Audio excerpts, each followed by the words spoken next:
Well, they certainly got the result they wanted, and as you can see there, Chelsea are now top of the league. In fact, Olivier Giroud's the man in form, obviously scored 4 goals in midweek. First Chelsea player to score 6 consecutive Premier League games. Starts when he started since Jimmy Floyd Hasselbank way back in 2001. He was excellent, but we need to mention Kante's performance and Thiago Silva, both superb. And Frank was right to mention Leeds' qualities as well. But Giroud deserves all the credit in the world. Is he the most underrated striker perhaps around? Not by me. Not by people who know football, I don't think. If you played the game at the top level, you know how important a striker like he is to the team, the focal point. He nearly scores early on with the first header. I don't know how Werner's kept that out. Giroud must be thinking what's going on.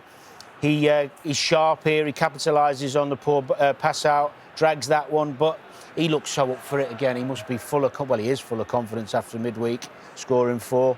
And, of course, all good strikers gamble on space. You know that, Gary. He's gone across, expects the ball to come, and it does, but it was a superb finish, you know. But game awareness as well, you know, knowing where people are running, right or left foot, his strength, his presence, everything about his performance says keep me in the team. Here, Leeds are unhappy with this, but it's just his physical presence knocks over, I think it's Cooper. Good header from Zuma. And he's rightly in the team. He's earned his way. People were thinking about him leaving, talking about him going in January, because he obviously wants to play in the Euros. Nearly gets his second goal. And this is the threat he poses on set plays.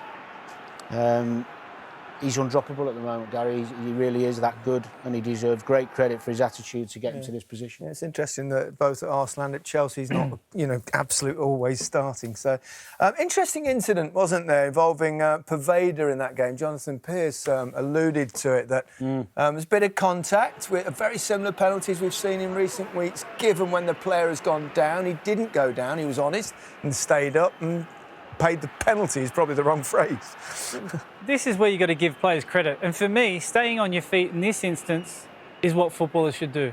You know, because... But then if they're not then given penalties by VAR or the referee, they'll be encouraged to go down. They'll be encouraged to go down, but it's then up to VAR because it's just not right. But Poveda deserves a lot of credit.